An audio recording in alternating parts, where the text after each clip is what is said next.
皆さんこんにちは。パン作り研究家の直樹パンです。自分で作ったパンとお店で買ってきたパンを比べて、やっぱりお店のパンには負けちゃうな、手作りだから仕方ないよねなんて諦めていませんか？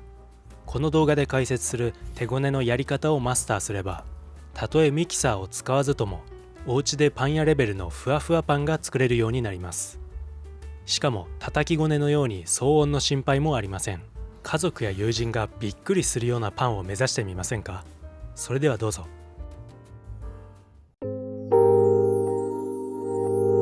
いきなり実技指導に入る前に、まず前提として知っておくべき知識をお伝えします。ただ闇雲に生地をこね回すよりも、生地が発達していくメカニズムを理解した上で、それを再現するよう意識してこねた方が確実に最短で上達できるからです。なのでぜひスキップせずに学んでいってください。本題の生地が発達するメカニズムについてですが、小麦粉にはグルテニン、グリアジンというタンパク質が含まれていて、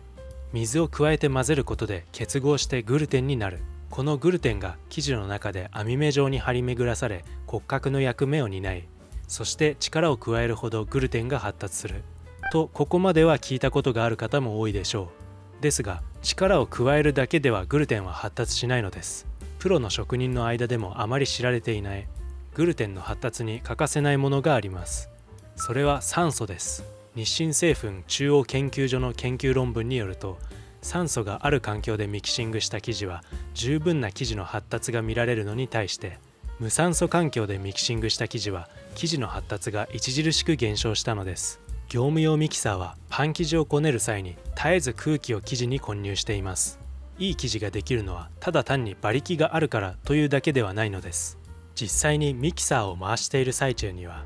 生地に混入した空気の気泡が潰れる際に発せられるブチッブチッという音が聞こえてきます。つまり手ごねで生地を作る際も、生地に空気が混入されるような動きを意識することが重要となってきます。これ以上詳しく話すと長くなりそうなので、この辺りで実技解説に移りましょう。より詳しく解説した動画を概要欄に貼っておくので、もっと詳しく知りたい方やまだ納得できない方はそちらをご覧ください。それでは参ります。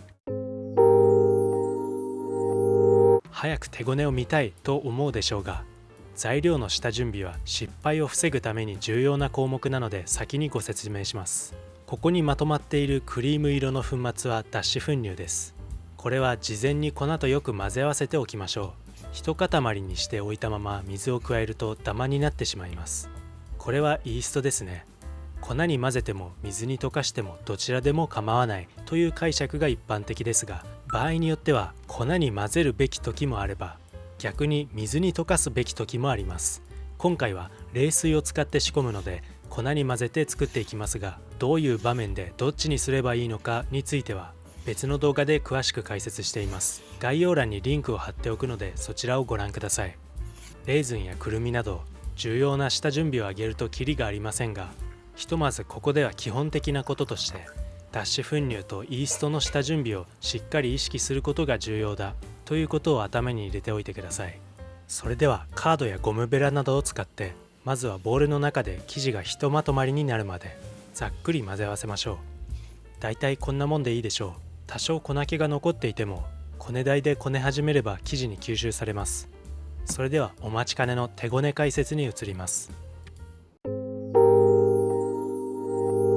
まずはよくある NG 例をエアー解説でお見せします。このように手のひら全体を生地にこすりつけたり、指のあたりを生地に押し付けるようにこねる人が一定数見られますが、これは NG です。最悪手首などを痛める危険性もあります。正しいこね方では手のひらのほとんどは使わず、手首にほど近い手の付け根のあたりですね。それをこのような姿勢で生地に当てていきます。こんな感じの基本動作になります。生地を使って実践する前に、ご自分が NG 例のようになっていないかを確認し、そしてまずはエアーで正しいフォームを練習してから実践に移りましょ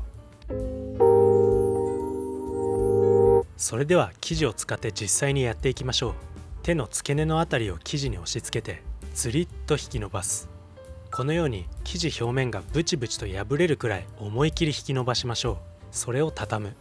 これが基本原理です。このように表面が破れることで表面積が倍増して、より多くの空気と触れ、そして畳むことで大量に混入します。無数の気泡を包み込むようなものですね。この動作をしばらく連続でテンポよく行います。この時反対側の手では生地を押さえておきます。左右交互に手を入れ替えても OK ですし、僕のように右手メインでこねてたまに左手にチェンジするのもいいです。いずれにせよ生地をずりっと引き伸ばして畳むという基本原理が再現できていればそれで OK。 ちなみに生地を引き伸ばす際は腕の骨からまっすぐ一直線に体重をかけるイメージで、手首や腕の筋肉がなるべく力まないよう意識するといいでしょう。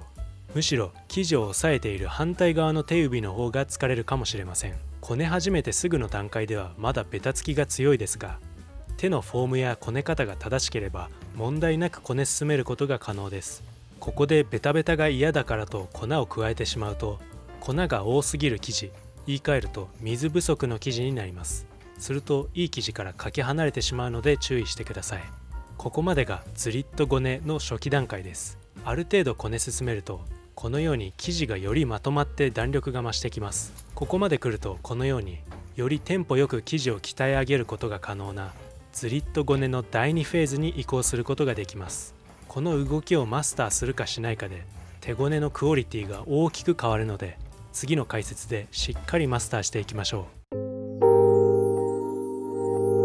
ずりっとごねの第2フェーズ、名付けてずりっとロール法について解説していきます。このこね方の特徴は普通のずりっとごねよりも速いテンポで、かつ生地に加わる圧力もより強いことです。やり方をスローで見てみましょう。まず生地をずりっと引き伸ばすことは同じ。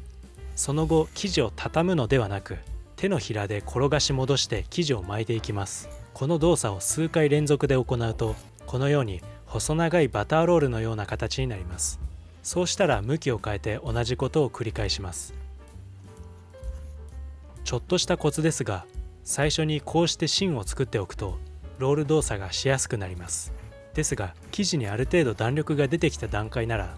特にその辺を意識せずともロールできると思います。慣れればここまでスムーズかつスピーディーにこねることができます。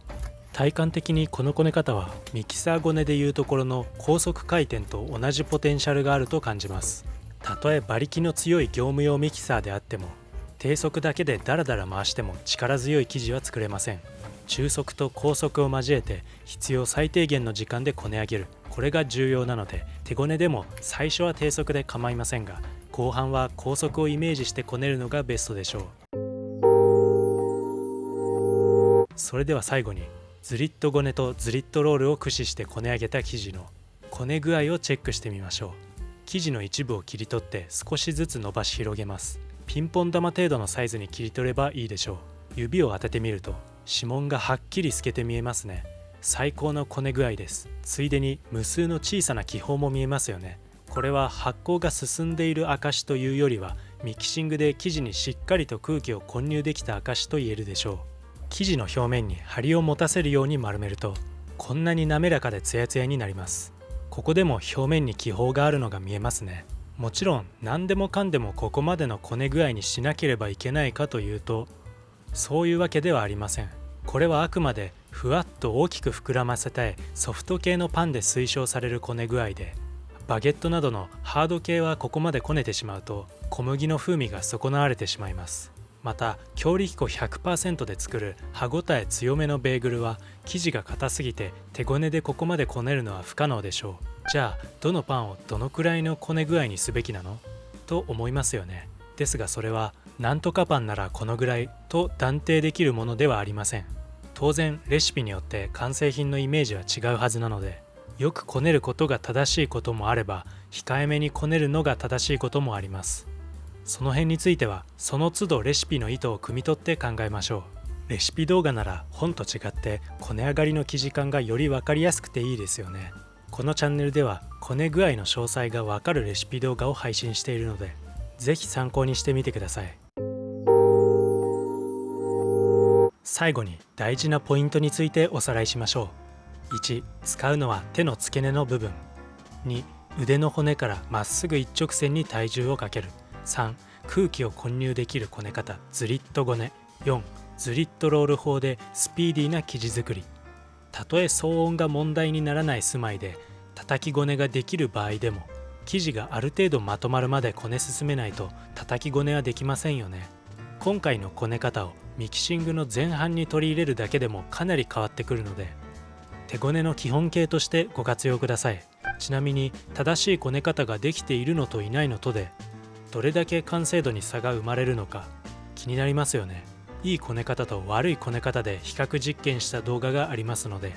概要欄にリンクを貼っておきます。ぜひご覧ください。